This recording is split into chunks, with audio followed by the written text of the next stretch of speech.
Welcome to our third video lesson and our distance learning lesson for the week of April 29th and May 1st.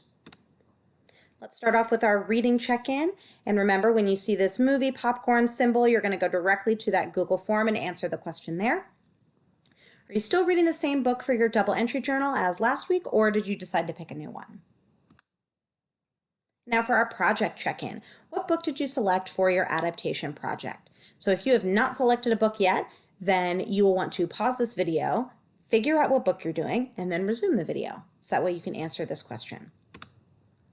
To review our driving question, how can you as a screenwriter or playwright reimagine a book you have read to adapt into a movie, TV show, or musical that stands apart from the original text? And I compiled your need to know questions into our slide right here, and I will post a list of the need to know questions so that way you can answer them as you research.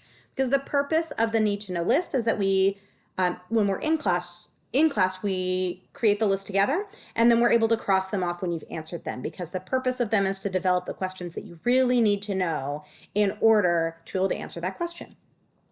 So let's go ahead and go over our questions. And if there are some that I can answer right away, then I will. And if there are other ones that you need to research on your own, then I'll kind of leave them alone. So what is the right amount of action, mystery, or tension within a movie? What is the budget?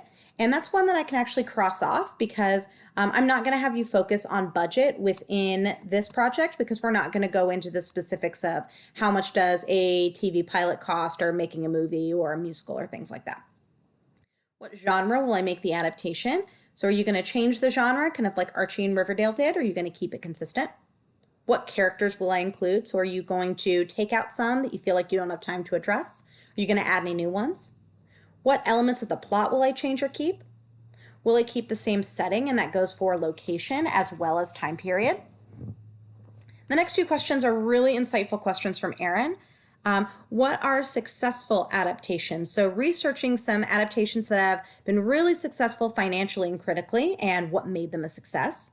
And then how can elements outside of the original text, like special effects, set, lighting, etc., how can that influence the success of an adaptation? Can we choose any book we've read? Yes. I just want you to pick a book that you've read this year. Okay, ideally you pick a book that you read this year at some point, whether you put it in the reading tracker or not, but it's a book that you've read this year. Can we choose a book that has already been adapted? Yes, you can, but you can't choose the same medium. So if a book has already been adapted into a movie, you need to adapt it to a TV show or a musical or a play. How different does it need to be from the original text? You need to make a significant difference for this one, because that's the conceit behind the project, is that you do need to make some significant changes to make it stand apart from the original text. So let's go ahead and cross off the questions that we've already answered.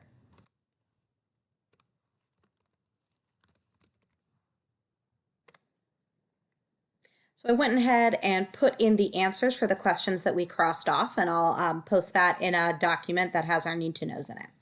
Let's go ahead and move on to the other questions that you guys came up with. How can I pick a book that has a large audience appeal? Who is the target audience? How upset will the audience be if you change too much? And do you want to change the feel of the adaptation? So for instance, going from silly to serious, like with Riverdale. And what is a screenwriter and what is a playwright? And do I have to act out part of my movie, or are we just coming up with the idea for it? So this is another question that I can answer. You do not have to act out part of the movie. You're just coming up with the idea and pitching those ideas. Normally this is a group project and it's done in school, and students like to act out part of it and film it, but that's not going to be possible for this project. So again, I'll compile this need to know list in a document with these answers, so that way you can answer the other questions as you work through the project. To review our project parameters, you can change the setting in some way, you can change the characters, and you can eliminate elements of the plot. You can do all three of these. You can really focus on the setting if you want to, or just focus on characters. It's up to you and what will work for the book that you choose. So you're again choosing to focus or highlight specific elements of the story. You're going to work through the daily goals document to generate ideas, which is on Google Classroom. And then to present your ideas, you're going to create a Google slide deck. And then you're also going to create a short Flipgrid video explaining your ideas. And so those are two elements that changed a little bit just based on how we're having to do distance learning. And now I have some adaptation advice from Kyle Jarrow, writer of the book for SpongeBob the Musical. The book, or what's also called the libretto, is the narrative structure or the plot of the musical. So it doesn't include the score or the music, but it's all the dialogue and the plotting and things like that. So this is advice from Kyle. Hey, what's up? It's Kyle Jarrow, and I'm really excited to be making this video for the 8th grade students of Mrs. Wickham's class at South County Middle School. It is nice to talk to you guys. So Mrs. Wickham sent me a couple questions that she asked me to answer, and that's what I'm going to do. So the first question is, how did I get into writing? Well, I started writing pretty young. When I was your guys' age, I was mostly into acting. I did a lot of school plays, and I did a couple of professional plays and commercials as well. And then I got a little bit older, and my voice changed, but I still looked really young, and so I couldn't get cast because I was sort of this weird creature with a, lower voice, but I looked like I was about 9 years old. So I wasn't getting cast as an actor anymore, but I still loved being involved in the theater. And that's when I got involved in writing. It felt like another way to be part of this art form that I really loved. So I started writing. I entered some playwriting competitions when I was your guys' age or just a couple years older. And just kept on doing that and kept writing in college. And it took me a long time to be able to make a living doing it. I probably didn't make a living doing it until I was about 29 years old. But ever since then, it's been what I do. And that's really exciting to get to make a living doing what you love. That's my answer to that. Second question, how did you decide what to change from the cartoon to the musical? Okay, so SpongeBob, as you know, on television is 11-minute episodes. There's a couple of movies, and those are obviously longer. And the play is 2 acts long, so it's about 2 hours and 15 minutes. So the biggest challenge was, how do you take something that is usually 11 minutes of story and figure out how to stretch it to tell a different story that can really sustain you over such a long evening? You need a story that has really high stakes, has character arcs for all your main characters, and really it has to hold your attention. It can't just be a bunch of awesome visual gags, which, sometimes 11 minutes, you can just do a bunch of visual gags. So the biggest thing that we needed to change was the kind of story that we were going to tell. It needed to be a story that had really high stakes, life and death stakes. And so settled upon this idea of the fact that Bikini Bottom is threatened by a volcano that's going to erupt and obliterate the whole town. And over the course of the musical, we get to follow how all the different characters react to that. Some of them, most of them are really afraid, and they want to leave, they want to get out, they want to go find a new place to live. SpongeBob and Sandy decide that they want to save their town. They don't want to leave their home. And so telling that kind of a story with these kind of life or death stakes, that's something that the TV show doesn't normally do. So I'd say that is kind of the biggest change. The other thing that we did that the TV show doesn't always do is we try to dig a little deeper emotionally for some of these characters, because again, you got 2.5 hours to fill. You need to feel like there's, an emotional weight to the story you're telling. So for example, one of the things that happens when the town gets really scared is a bunch of them turn against Sandy Cheeks.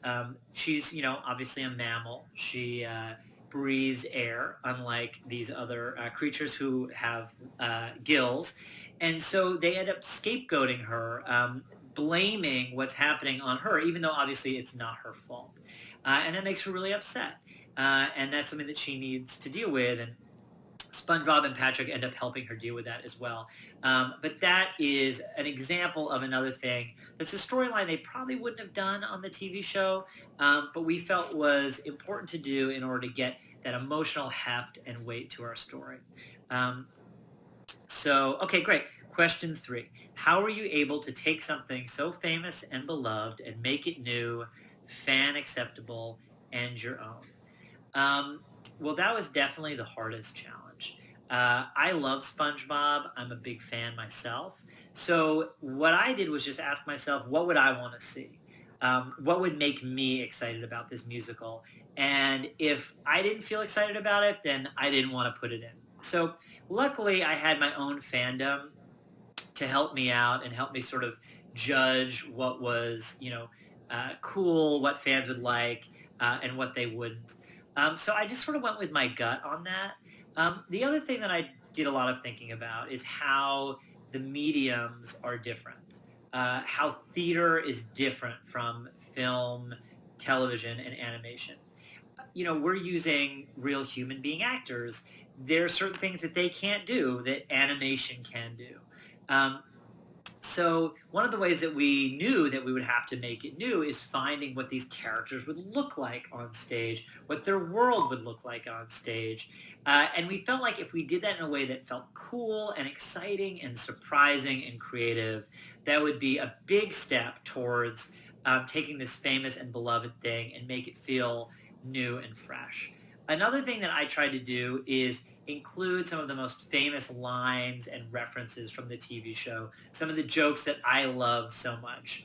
Patrick saying, "Is mayonnaise an instrument?" for example. Um, there's a famous episode of SpongeBob, some of you guys may know, where SpongeBob and Patrick are learning swear words. But instead of hearing the swear words, we hear them as dolphin sounds. So also that is in there. And, when you see the show live, one of the fun things is the audience cheers at these lines because they're fans who recognize them. So putting in those little Easter eggs is what I like to call them, these little Easter eggs for the fans. That felt like another important way to make something that people who love SpongeBob will also love. Um, yeah, so I guess those are sort of the three ways, right? Make it look super cool and fresh, which we sort of had to do because it's a different medium. Going with my own gut as a fan, what would I think is cool? And then also putting in a couple of references that the diehard fans out there will really get. So those are the answers to your three questions. Thank you to Mrs. Wickham for inviting me to make this video for you guys. I hope this is informative, and I hope you guys have a great time with your project. And yeah, thank you for being interested in creating stuff for the theater. I think that's really important, and you guys are the next generation. And when I'm long gone and retired and sipping drinks on a beach somewhere, it's you guys who are going to be making the new work. So go out there and do it. And thanks for listening. Okay, bye. So I hope you guys enjoyed that advice video. That's one of the coolest things that I've gotten, and I got that a couple of years ago actually when SpongeBob the Musical was still on Broadway.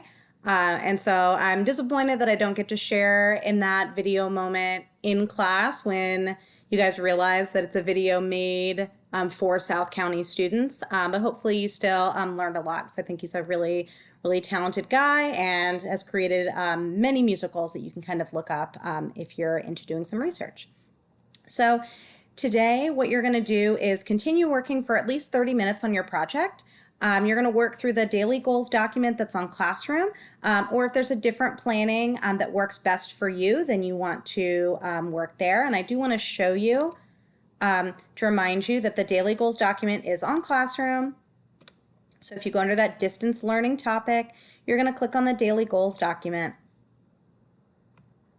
And then it reminds you of our driving question, some questions that are going to be helpful for you to answer, and then for a place for you to come up with a plan for when you're working. And remember that you can always add more rows by clicking right click and insert row above or below.